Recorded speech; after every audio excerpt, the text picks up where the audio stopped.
तो बड़ी जानकारी, राजस्थान में 50.27% वोटिंग हुई है और आपको बता दें कि थोड़ी ही देर में वोटिंग खत्म हो जाएगी क्योंकि शाम 6 बजे का ही समय है। उससे पहले आपको घर से बाहर निकलना है और मतदान जरूर करना है क्योंकि देखिए सुबह 7 बजे से ही वोटिंग की प्रक्रिया शुरू और मात्र आधे घंटे से भी कम का समय बाकी है। तो 114 उम्मीदवारों की किस्मत ईवीएम में कैद होगी और न्यूज 18 राजस्थान आपसे यही अपील करता है क्योंकि राजस्थान में जो वोटिंग प्रतिशत है वो 50.27 हुआ है। इसको आप बढ़ा सकते हैं क्योंकि अभी भी आधे घंटे से कम का ही समय बाकी है। तो घर से बाहर निकलिए और मतदान जरूर कीजिए।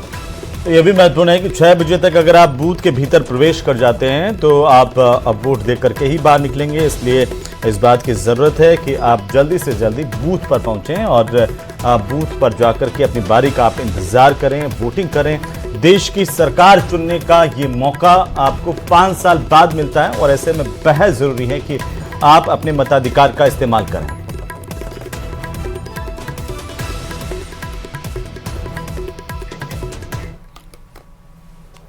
तो लगातार पहले चरण को लेकर के 12 लोकसभा सीटों पर मतदान जारी है। शांतिपूर्ण तरीके से मतदान हो रहा है। हालांकि कहीं कहीं इस तरह की खबरें भी आई है ईवीएम खराब होने को लेकर के भी कई जगह पर ग्रामीणों की तरफ से मतदान का बहिष्कार भी किया गया, जिसे लेकर प्रशासन की टीमें लगातार समझाती हुई दिखाई दी हैं। और लगातार देखिए हमारी नजर भी बनी हुई है और हमारे साथ गेस्ट भी मौजूद है, उन्हीं से सवाल लेते हैं। सर, जो अभी हमने तस्वीरें दिखाई, एक तरफ तो मतदान की प्रक्रिया भी चल रही है, गृह मंत्री अमित शाह को भी हमने सुना जिन्होंने जनसभा को संबोधित किया और विपक्ष पर जम करके निशाना साधा, यानी कि अब दूसरे चरण के लिए अभी से ही तैयारी शुरू कर दी गई है। बिल्कुल, जिस तरीके से अभी भाजपा चुनाव प्रचार कर रही है और जिस तरीके से हमने अमित शाह जी की रैली देखी पाली के अंदर, जिस तरीके से उन्होंने लोगों को, इतनी भारी संख्या में लोग वहां उपस्थित थे और इतनी कड़ी धूप में भी लोगों ने इंतजार किया और जिस तरीके से वहां पे लोगों का रुझान दिखा और जितना जोशीला भाषण आज अमित शाह जी का देखा, तो उससे नजर आता है कि प्रदेश के अंदर उनका पूरा फोकस है 25 की 25 सीटों को जीतने में। और वो अभी से आज के मतदान के बाद जब 13 लोकसभा की सीटें जो राजस्थान की बाकी का जब सेकंड चरण का जो मतदान होगा, उसके लिए माहौल बनाया जा रहा है अपने प्रत्याशी के पक्ष में। और आज पीपी चौधरी जी के पक्ष में उन्होंने जो पाली में उन्होंने जिस तरीके से सरकार की नीतियों को प्रकट किया, सरकार की नीतियों के बारे में बताया और लोगों को एक आश्वासन दिया कि देश के अंदर राजस्थान कितना महत्वपूर्ण एक स्टेट है और उसके अंदर कितना बड़ा विकास का जो एजेंडा भारतीय जनता पार्टी लेके आ रही है। तो उन्होंने लोगों से अपील की है और लोग, लेकिन गोयल साहब देखिए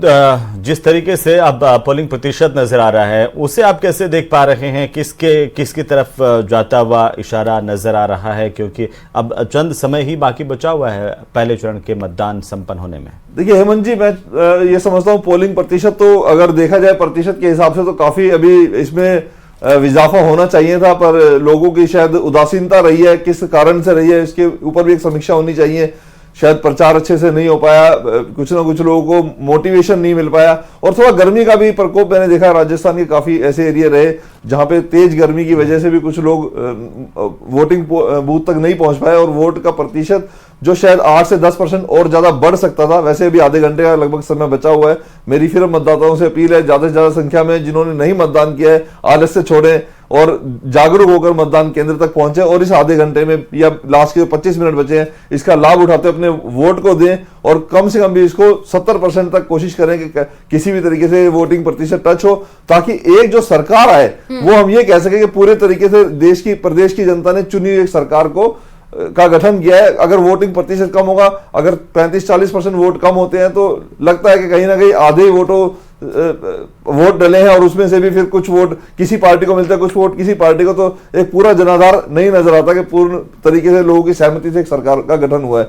तो लोगों को ज्यादा प्रतिशत में मतदान करना चाहिए, पर आज फिर भी जितना लोगों ने उत्साह दिखाया है वो भी एक काबिले तारीफ है, जिसमें महिलाओं ने, युवा वोटरों ने, जो फर्स्ट टाइम वोटर्स भी रहे, उन्होंने बढ़ चढ़कर इसमें हिस्सा लिया, काफी भारी मात्रा में वोट किया है। और वोट किसके पक्ष में जाएगा, देखिए ये तो ईवीएम जब खुलेगा, ईवीएम का पिटारा 4 तारीख को, तभी 4 जून को जब भी पता लगेगा, पर फिर भी रुझान भाजपा के पक्ष में जाता हुआ नजर आ रहा है। और ज्यादातर पोलिंग बूथ से अभी ईवीएम को लेके भी कोई ऐसी शिकायत या टीका टिप्पणी नहीं मिली है कि हमने बटन कहीं दबाया था और लाइट कहीं की जली है। तो ये भी एक अच्छा संकेत है जो इलेक्शन जगहों पर ईवीएम खराब होने की जानकारी जरूर से सामने आए, लेकिन फिर भी अगर हम देखें प्रदेश के लिहाज से तो शांतिपूर्ण तरीके से आज दिन भर में देखा गया। लेकिन ये आंकड़े क्या कहते हैं, खासतौर पर हॉट सीट की अगर हम बात करें, देखिए मुकाबला जहां पर सबसे कड़ा माना जा रहा था राहुल कसवा की जो सीट है उसको लेकर के, चूरू को लेकर के लगातार बात हो रही थी। चूरू में जिस तरीके से मतदान अलवर से ज्यादा नजर आ रहा है, ये क्या कहता है? देखिए चूरू में मतदान है ज्यादा हुआ है, ऐसे और भी काफी सीट है जहां ज्यादा हुआ है, पर चूरू की सीट थोड़ी हॉट सीट है क्योंकि वहां फंसा हुआ है अभी जो पूरा है गेम, क्योंकि राहुल कसवा जो बीजेपी से रुष्ट होकर कांग्रेस के टिकट से भी चुनाव लड़ रहे हैं और बीजेपी प्रत्याशी जो देवेंद्र झांझरिया जो एथलीट हैं वो उनके सामने उनको टक्कर दे रहे हैं। तो दोनों तरफ से कड़ा मुकाबला है, कड़ी टक्कर दी जा रही है। तो अभी कहना बड़ा मुश्किल है किसके पक्ष में जाएगा, पर क्योंकि बीजेपी का वहां वोट कैडर जो है काफी सालों से और बड़ा मजबूत कैडर रहा है, तो बीजेपी के पक्ष में भी ये चीज मुझे लगता है जाती हुई नजर आती है कि ज्यादा वोट वहां पे जो डला है उससे कहीं ना कहीं भारतीय जनता पार्टी के पक्ष में उधर का मतदान जाता हुआ नजर आ रहा है। तो मतदाता की उदासीनता इसे कैसे देखा जाए, क्योंकि दोनों सीटें चाहे वो बीकानेर और अलवर दोनों की बात कर रहे हैं जहां पर दोनों केंद्रीय मंत्रियों की प्रतिष्ठा दांव पर लगी हुई है। हालांकि भूपेंद्र यादव का ये पहला चुनाव है और ऐसे में दोनों का बराबर सा, लेकिन बाकी जगहों पर देखें, देखिए श्रीगंगानगर में देखिए बंपर वोटिंग हुई है। अभी आप ठीक करें कि आंकड़े अभी और बढ़ेंगे। देखिए श्रीगंगानगर तो खैर अभी काफी अच्छी वोटिंग रही है, शुरू से सुबह से हमने उसका देखा कि अगर 12 सीटों में रहा तो टॉप में श्रीगंगानगर के जो मतदाता है ज्यादा जागरूक रहे हैं, ज्यादा जागरूक नजर आए हैं। हाँ, जहां तक अलवर की बात है, अलवर में वोट काफी प्रतिशत जितना होना था उतना नहीं हुआ है। बीकानेर में भी लगभग 1-2% अगर हम देखें तो उसी लिहाज आसपास में दिखता है जी। तो अलवर की जहां तक बात है, भूपेंद्र यादव जी जो कि पहली बार जाहिर सी बात है लोकसभा इलेक्शन लड़ रहे हैं, पर काफी ज्यादा संख्या में लोग उनको पसंद कर रहे हैं क्योंकि ललित यादव जो है वो विधायक से और सीधा उनको अपग्रेड कर दिया, क्योंकि कांग्रेस के बड़े बड़े नेताओं ने अलवर की सीट से इलेक्शन लड़ने से मना कर दिया। कहीं ना कहीं उनके मन में एक डर था, शायद उनको ये लगता था कि हम नहीं जीत पाएंगे, कांग्रेस कहीं भी नहीं आ रही है। तो इस वजह से एक नए विधायक को उनको मौका दिया जो पहले बीएसपी से कांग्रेस के अंदर स्विच कर गए थे और कांग्रेस से फिर उनको लोकसभा का टिकट दिया। और यादव बहुल वोट है क्योंकि दोनों अलवर की सीट में यादव का वोट काफी ज्यादा महत्वपूर्ण है। तो और दोनों यादव अगर आमने सामने तो दिलचस्प मुकाबला तो है। लेकिन चर्चाएं थी इस बात भी कि अलवर के अंदर देखिए बाबा बालकनाथ की सक्रियता उतनी नजर नहीं आई सभाओं में जितनी होनी चाहिए थी जी। बाबा बालकनाथ क्योंकि अब अलवर से अब उनको सांसद का त्यागपत्र देके उन्होंने विधानसभा का इलेक्शन का उनको टिकट मिला और वो वहां पे इन्वॉल्व हो गए, पर उन्होंने जितना भी अपना कार्य किया अलवर के अंदर अपने सांसद रहते हुए, वो कहीं ना कहीं उसका लाभ आज भूपेंद्र यादव जी को जाता हुआ नजर आ रहा है। आगे भी आपसे अपडेट लेते रहेंगे और एक और बड़ी जानकारी अपने दर्शकों को दे दे। पहले चरण में प्रदेश की 12 लोकसभा सीटों पर मतदान जारी है और जयपुर में पीसीसी वॉर रूम से प्रदेश भर में मतदान पर निगरानी की जा रही है। आपको बता दें कि लोकल जानकारी से लेकर के आला कमान तक हालातों की जानकारी दी जा रही है। देश भर में पहले चरण का मतदान जारी है। जिस तरह से लगातार जो घड़ी का काटा है वो आगे बढ़ता जा रहा है, उसी तरीके से सियासी जमातों के दिल की धड़कन बढ़ती जा रही है। राजस्थान में वोटिंग हो चुकी है। कांग्रेस के वॉर रूम में हम मौजूद हैं। यहाँ पर जो कांग्रेस की टीम है वो लगातार एक विशेष कंट्रोल रूम बना करके संवाद कायम किए हुए है। हर लोकसभा पर विधानसभा वार बाकायदा बातचीत की जा रही है। क्या क्या स्थिति है आपके पास में, कौन कौन सी लोकसभाएं? वैसे तो आप पूरी 12 देख रहे हैं, लेकिन जो जयपुर ग्रामीण और आसपास के इलाकों की बात करें तो क्या स्थिति है, किस तरह का टर्नआउट है, क्या लगता है कितना हक में आपके मत पड़ रहा है?